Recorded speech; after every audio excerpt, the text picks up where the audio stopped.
मैंने तुम समस्त को मु स्वागत करुच्ची मो यूट्यूब चैनल। तो +2 सेकेंड ईयर आर्ट्स साइंस एवं कॉमर्स पिला मानक स्वागत करुच्ची। पिला माने कौन ना तुम एमआईएल ओडिया जो एमआईएल ओडिया रो अच्छी कौन ना एमआईएल ओडिया जो इतिहास अच्छी इतिहास विश्वनाथ कर जो लिखिं इतिहास तो आम पढ़े एक मार्किया क्वेश्चन 30टा तो 30टा पढ़ा सरी तो आम आउ 30टा पढ़ा बुझेगा पिला माने।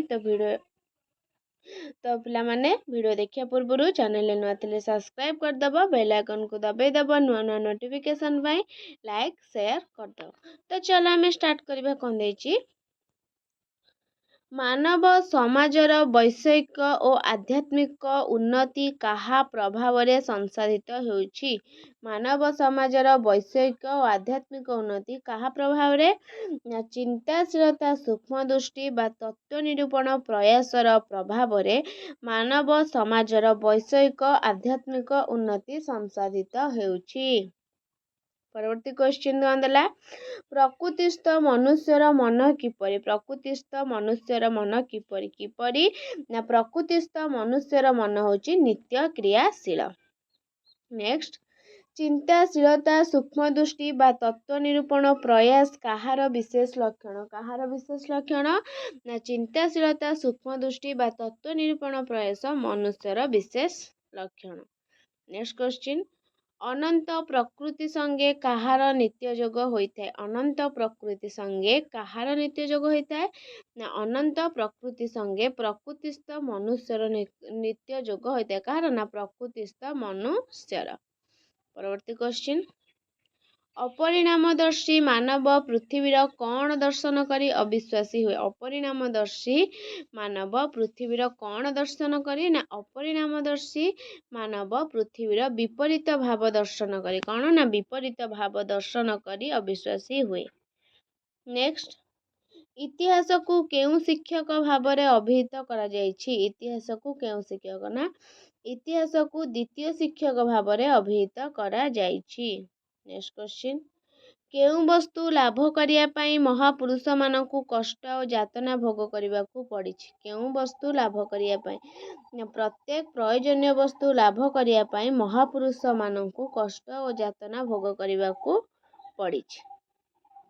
नेक्स्ट क्वेश्चन केउ मानक संपर्क रे किंचित ज्ञान लाभ करिबा उचित केउ मानक संपर्क रे ना प्राचीन महामान्य पुरुष मानक संपर्क रे किंचित ज्ञान लाभ करिबा उचित। नेक्स्ट पुत्र पाई कौन रखिजिबा पितार कर्तव्य नुहे पुत्र पाई कौन ना पुत्र पाई केवल पैतृक संपत्ति रखिजिबा पितार कर्तव्य नुहे। नेक्स्ट जाति अयोग्य हेले तार गति कुआडे जाति अयोग्य हेले तार गति कुआडे ना जाति अयोग्य हेले तार गति रसा तळुक। नेक्स्ट मनुष्यर केउ अभाव को दोष बोली कहा जायछि मनुष्यर केउ अभाव को दोष बोली कहा जायछि ना स्वजाति संगे निकट संपर्कर अभाव को मनुष्यर दोष बोली कहा जायछि।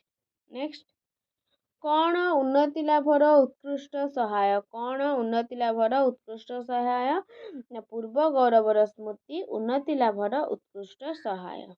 नेक्स्ट कौन दृष्टि शक्ति को ह्रास कर दिए कौन दृष्टि शक्ति को ह्रास कर दिए ना विकृत स्वजाति प्रियता दृष्टि शक्ति को ह्रास कर दिए।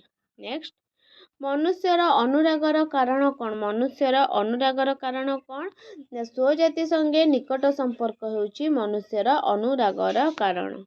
नेक्स्ट वर्तमान जुगर इतिहास रे मानव जीवनर केउ व्यापार जोग रहिछि होइछि केउ व्यापार ना वर्तमान जुगर इतिहास रे मानव जीवनर सर्वविधि व्यापार जोग होइछि।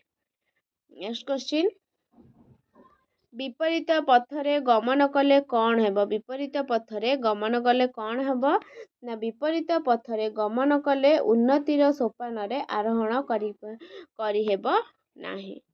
नेक्स्ट जणे मनुष्य को जानिबा को हेले तार कौन जानिबा आवश्यक कौन ना जणे मनुष्य को जानिबा को हेले तार समग्र जीवनर इतिहास जानिबा आवश्यक। नेक्स्ट जातिर इतिहास को सेई जातिर कौन बोला जाय पारे जातिर इतिहास को सेई जातिर कौन बोला जाय पारे ना जातिर इतिहास को सेई जातिर जीवन रचित बोला जाय ପାରେ। ନେକ୍ସଟ କ୍ୱେଶ୍ଚିନ୍, କେଉଁ ଜାତି କଳ୍ପନା ପ୍ରିୟ ଭାବରେ ଖ୍ୟାତ? କେଉଁ ଜାତି? ନା ହିନ୍ଦୁ ଜାତି। କେଉଁ ଜାତି? ହିନ୍ଦୁ ଜାତି ଚିରକାଳ କଳ୍ପନା ପ୍ରିୟ ଭାବରେ ଖ୍ୟାତ। ନେକ୍ସଟ କ୍ୱେଶ୍ଚିନ୍, ମନ୍ଦିର ଗୃହରେ ଖୋଦିତ ମୂର୍ତ୍ତି ଓ ଫଳକାଦିରେ ଦେଶର କ'ଣ ଲିଖିତ ହୋଇଅଛି? କ'ଣ? ନା ମନ୍ଦିର ଗୃହରେ ଖୋଦିତ ମୂର୍ତ୍ତି ଓ ଫଳକାଦିରେ ଦେଶର ଇତିହାସ ଲିଖିତ ହୋଇ ରହିଛି। ନେକ୍ସଟ, ପ୍ରଚଳିତ ଇତିହାସକୁ କାହା ସହିତ ତୁଳନା କରାଯାଇଛି? କାହା ସହିତ? ନା ପ୍ରଚଳିତ ଇତିହାସକୁ ଗଭୀରତା ଶୂନ୍ୟ ଗ୍ରାମ୍ୟ ଗଳ୍ପ ସହିତ ତୁଳନା କରାଯାଇଛି।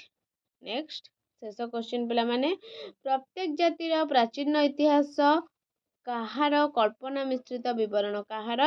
ନା ପ୍ରତ୍ୟେକ ଜାତିର ପ୍ରାଚୀନ ଇତିହାସ କେବଳ କେତେଗୁଡ଼ିଏ କ୍ଷମତାଶାଳୀ ବୀର ପୁରୁଷମାନଙ୍କର କଳ୍ପନା ମିଶ୍ରିତ ବିବରଣ। ତ ପିଲାମାନେ ତମର ଇତିହାସର 1 ମାର୍କିଆ କ୍ୱେଶ୍ଚିନ୍ ସରିଗଲା।